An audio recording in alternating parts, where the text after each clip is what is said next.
magkakaroon ng maraming responsibilidad si Kendrick Perkins sa kanyang pinirmahang multi-year deal extension sa ESPN.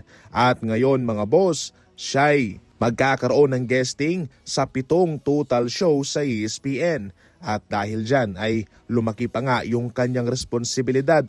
Itong si Perkins ay veteranong mamahayag, analyst ng ESPN since nung siya'y pumasok sa kanila sa 2019. Ito ay isang magandang balita para sa mga fans ni Kendrick Perkins, subalit marami rin ang hindi pabor dito dahil mas kanilang inuuna raw itong si Perkins kumpara sa sinibakngaw ng ESPN na si Zach Lowe, na ayon sa kanila, dihamak naman daw na mas magaling yun kumpara kay Kendrick Perkins.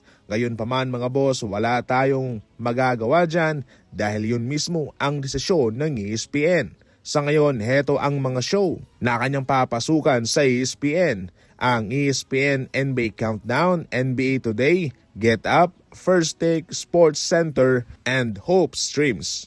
Samantala mga boss, pinatunayan lamang ni Julius Randle na siya yung mas magaling kumpara kay Karl Anthony Towns. At heto ang malaking rason kung bakit nga siya kinuha ng Minnesota. Sa kanyang debut sa kanila sa preseason, gumawa siya ng impressive stats na siya nagpabilib sa marami, especially sa mga fans ng Minnesota. Once again mga boss, ipinapakita nitong sa Julius Randle kung gaano siya kahalaga sa isang kupunan sa pamamagitan niyan ng kanyang all-around na performance. Sa loob nga ng 26 minutes, siya'y nakakamada na ng 6 na rebounds, 5 assists, and 15 points. 50% naman siya sa field, 6 out of 12, 75% naman from the free throw line, 3 out of 4. Dahil dito mga boss, inaasahan na siya ay magkakaroon ng instant impact agad sa kanila. Pagkatapos ng palitang negosasyon sa pagitan ng Golden State at ang Utah Jazz, kamakailan lang ay nagsalita ng ngao si Lauri Markkanen patungkol sa mga rumors sa kanya patungkol sa Golden State Warriors trade interest.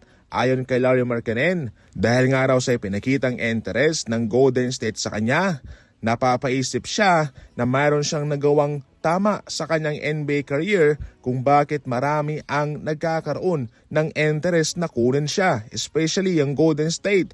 Ngayon pa man, hindi na ito mahirap para sa kanya kung saan nakaranas na siya nung siya ay nasa Chicago Bulls pa. Sa huli, naging malaking factor para kay Markkanen ang pagpili sa Utah Jazz dahil yan sa kanyang nagustuhan sa kanila at sa malapit na relasyon ng kanyang pamilya sa kanilang kupunan.